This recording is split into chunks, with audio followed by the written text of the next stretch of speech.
fasten your seatbelts, adventure seekers, because today we're taking a wild ride through time with Max, a curious 10-year-old sneaker fanatic, and his loyal best friend, Luna, a pint-sized genius with a thirst for adventure. Together, they explore the wacky inventions of Professor Wiz, a zany scientist whose creations are as unpredictable as they are unusual. Our story kicks off in Professor Wizzle's cluttered lab filled with half-finished gadgets and peculiar contraptions. Max, with his trusty sneakers in tow, bursts through the door, eager to see his friend. "Professor, what's your newest invention?"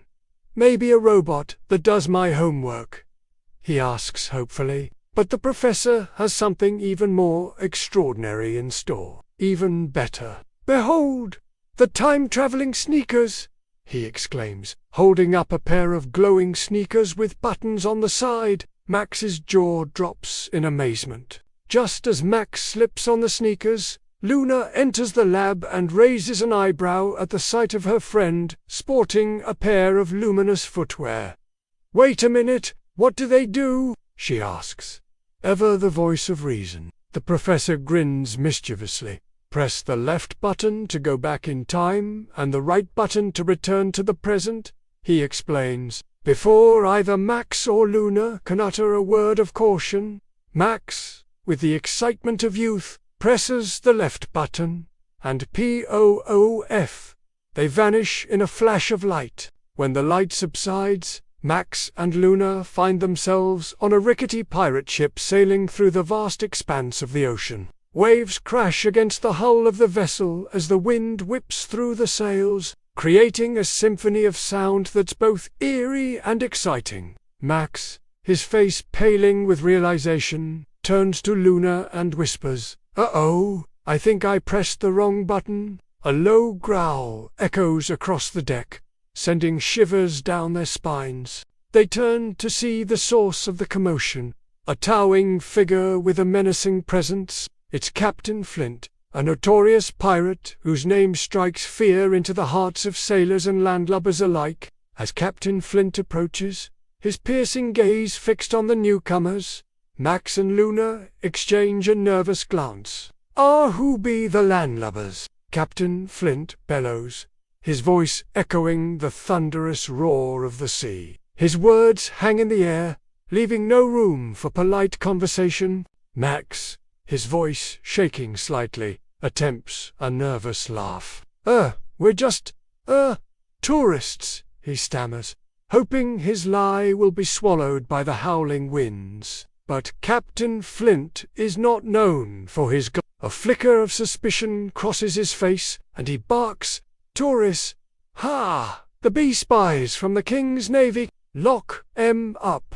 he commands. And in an instant, several burly pirates close in on Max and Luna, their faces grim and unforgiving. They struggle to free themselves from the rough hands that drag them toward the ship's dark prison. As the heavy wooden door of the prison slams shut, plunging them into darkness, Max and Luna's shoulders slump. Their adventure has taken an unexpected and unwelcome turn. Max turns to Luna, his voice barely a whisper in the oppressive silence. "Max, press the button," Luna urges, her voice firm despite the tremor in her hands. Trusting his friend's guidance, Max reaches out to press the button on his shoe. It's not working. "The sneakers must need power," he says, his voice laced with urgency. Luna, ever resourceful, quickly scans their surroundings, her eyes landing on a rat chewing on something in the corner. "Then we have to escape and find some lightning or something," she says, already moving toward the corner. Max, though skeptical, follows Luna's lead. Spotting a piece of bread on the floor, he tosses it near the rat. As the rodent scurries to grab the bread, it drops a small key. With nimble fingers, Luna catches the key before it hits the ground. She turns to Max, her eyes shining with determination. "I think I've found our way out," she says, motioning toward a locked door. Together, they unlock the cell and creep onto the deck, their hearts pounding in their chests. the salty breeze whipping through their hair as they make their move under the cover of darkness.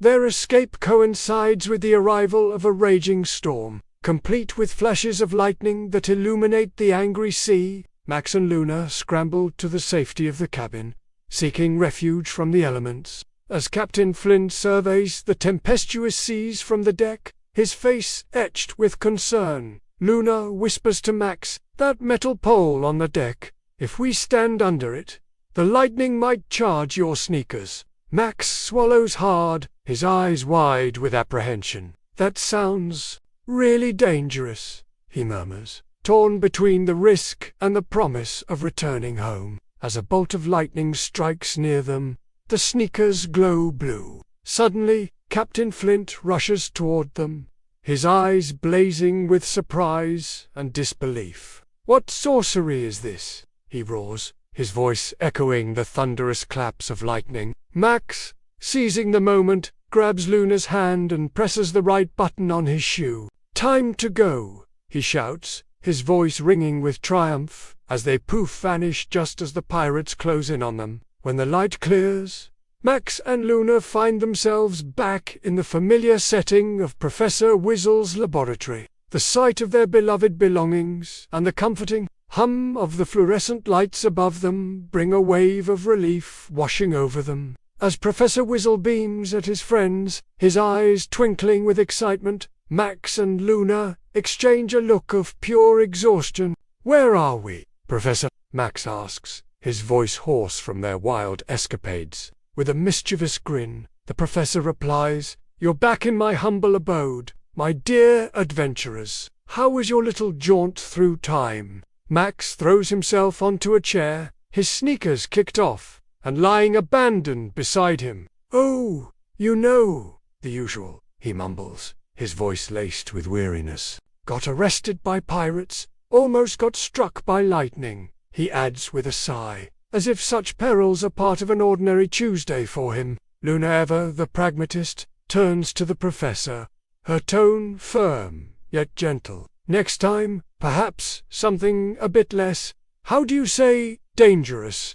she suggests, hoping her friend will heed her words. But the professor, oblivious to their exhaustion, bounces in his seat, his enthusiasm knows no bounds. "Oh, then you'll absolutely adore my next invention," he exclaims, reaching under his workbench. "The time-traveling pajamas," he announces with a flourish, pulling out a set of shimmering sleepwear. Max and Luna let out a synchronized groan, resigned to the fact that life with a mad scientist as their friend never ceases to be an adventure. "No," they cry in unison, knowing full well that arguing with Professor Whizzel is about as futile as trying to catch the wind. As the screen fades to black, Max turns directly to the audience, his eyes sparkling with mischief.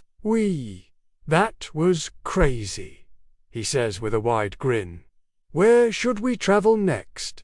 Dinosaurs? The future? Tell us in the comments below," he suggests, his voice brimming with excitement. Luna, ever the responsible one, adds, "And don't forget to like this video," she says, with a playful wink. Professor Whizzel, never one to resist a good prank, chimes in with a dramatic flourish. "Or I'll send you back in time," he threatens with a mock menacing tone.